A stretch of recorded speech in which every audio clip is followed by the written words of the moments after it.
రాజధానిలో నీళ్లు తోడుకుంటూనే ఉంటావా? ఏంది ఇది అసలు? ఇంకోటి, ఇప్పటిదాకా కన్స్ట్రక్షన్ ఎందుకు చేయలేకపోతున్నారు అక్కడ? పై పనులు ఎందుకు జరుగుతున్నాయి? ముందు ఆ వరద కాలువలు కట్టాలి, ఈ రిజర్వాయర్ కట్టాక నువ్వు నీళ్లు ఉన్నాయి. ఇప్పుడు మన కృష్ణానదిలో నీళ్ళు లేకపోతే గోదావరి నదిలో నీళ్ళు అవి ఒక పరివాహకం, అట్లాగే పోతాయి. వాగు నీళ్ళు అట్ట కాదు. ఇప్పుడు వాగుకు ఒక కాలువ కట్టి నువ్వు ఓ చోటకు బొట్టి రిజర్వాయర్ పోస్తావు.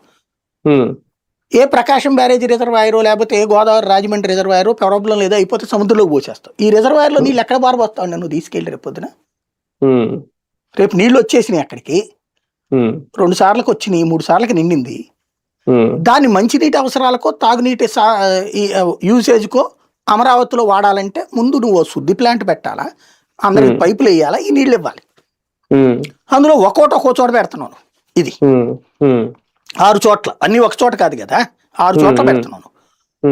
అందులోకి రేపు నీళ్ళు వచ్చిన తర్వాతన రేపు ఒకసారి వచ్చేసిన 2 సార్లు వచ్చేసి నువ్వు అక్కడికే పరివాహకం పెట్టావు తీసుకెళ్ళి. తర్వాత వచ్చే నీళ్ళు ఏం చేస్తా?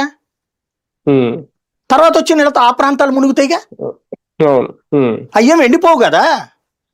పోనీ అది విపరీతమైన ఎండ ఉండే ఏరియా అయితే ఆవిరవుతుంది ఇది అనుకోవచ్చు, అట్లాగే ఉండిపోతాయి అక్కడ. అది అసలే 10-15 అడుగులు తవ్వితే ఇది వచ్చేసే బావులు పనిచేసే ఏరియా అక్కడ.